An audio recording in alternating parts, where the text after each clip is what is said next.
Good morning. Okay. Meron ako ditong in order na ano ba ito? Yung takip sa mata. Sandali.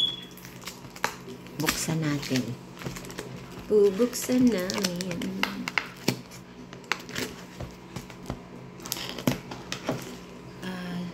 Saracen Travel Pillow.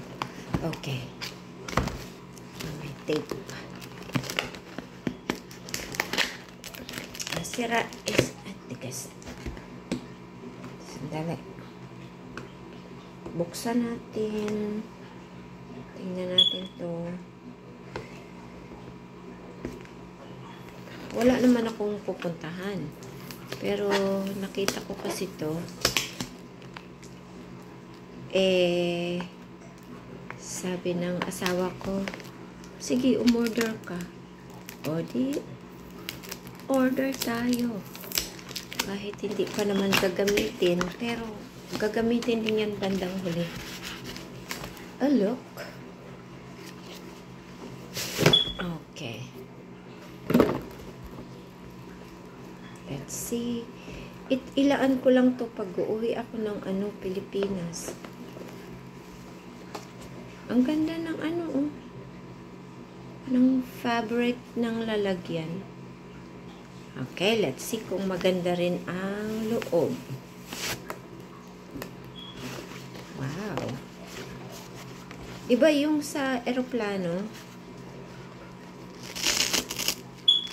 pagka hihiga ka, and then,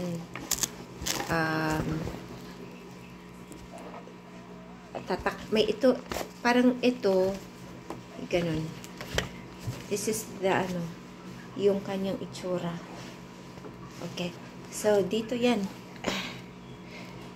Like, yan yung upuan ng eroplano. Meron siyang strap. I-strap mo para hindi umalis, gumalaw.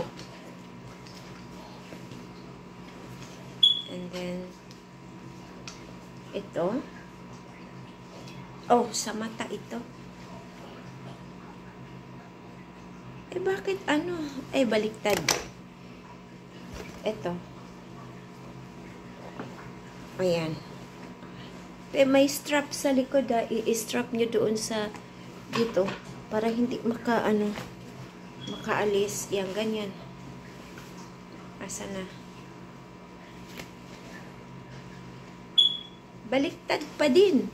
Paano ba yan?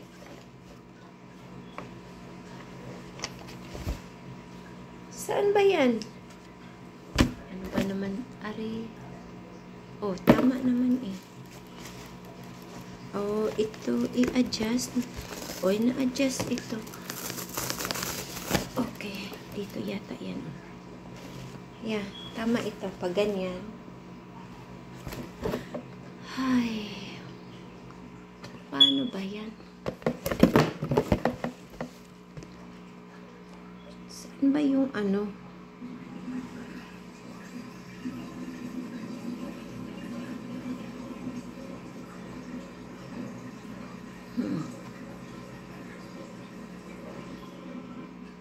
Okay.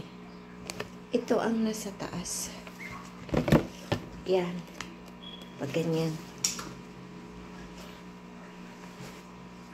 Na i-strap nyo sa likod muna para di makawala. And then, ang baba naman ng nito. Ayan. Ganon. Tapos, i-dikit din dyan. Pwede ka nang matulog. At least, kung nakastrap sa likod, yung ulo mo steady. So, yeah. Ayan, malaking tulong. Dapat pala meron din sa tiyan, Okay na din. Kung ganyan, di na rin yan makaalis. Para hindi matumba yung ulo.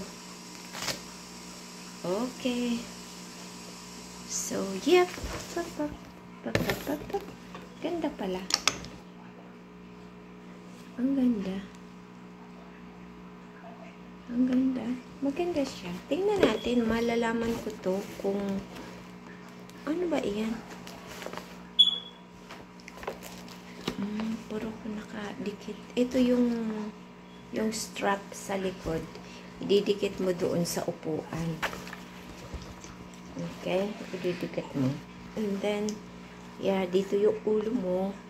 And then, diyan itatakip sa mata. Para hindi ka makakita ng liwanag. Okay, well, para sa umagang ito, ayan ang ating vlog. Take note. 1, 2 ang nanonood sa akin.